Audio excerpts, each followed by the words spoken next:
60 million Americans have a criminal record on file. The one I am here for is Arthur. I met Arthur 16 years ago as we shared a cold, dark cell with peeling gray institutional paint in Auburn Maximum Correctional Facility. I may never know Arthur's last name, but I will always be reminded of how our insidious criminal justice system and America's insatiable thirst for punishment extinguished his youth, but did not rob him of his dignity, his humanity, and his compassion. We were both being transferred to faraway prisons that serve as economic engines for rural communities across America.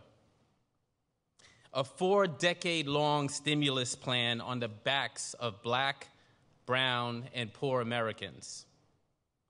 Arthur and I found ourselves locked in an 8x10 cell together, double bunked, with little food and 2 cigarettes to share over the ensuing 72-hour lockdown.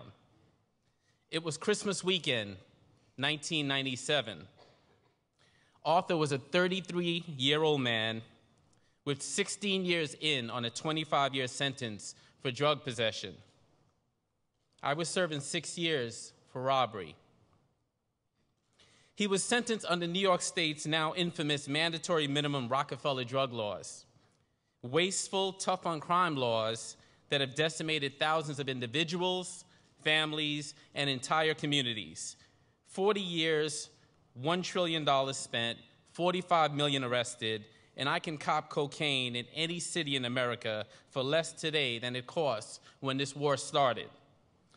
Arthur saw that I began to develop a fever while in that dark, cramped cell. And although he had just met me, he insisted he make me a cup of tea. He then took a plastic soda bottle, filled it with water, tied a shoestring to the bottle, and hung it from the light fixture just low enough to hover above a flame he had ignited using a tightly wrapped roll of toilet tissue. The plastic bottle, like Arthur, shrunk from the heat of the flame, but it did not burst. The water eventually boiled. Arthur then tore the lining of his prison uniform collar and revealed a hidden tea bag. And he placed the tea bag in the bottle of water, and then he handed me a cup of tea. Our failed criminal justice system is careening down the highway at full throttle with the American dream in its rearview mirror. The story of Arthur reminds us, however, that we will all one day be judged by our children and grandchildren on how we respond to this tragedy. This system exists because we all believe in it.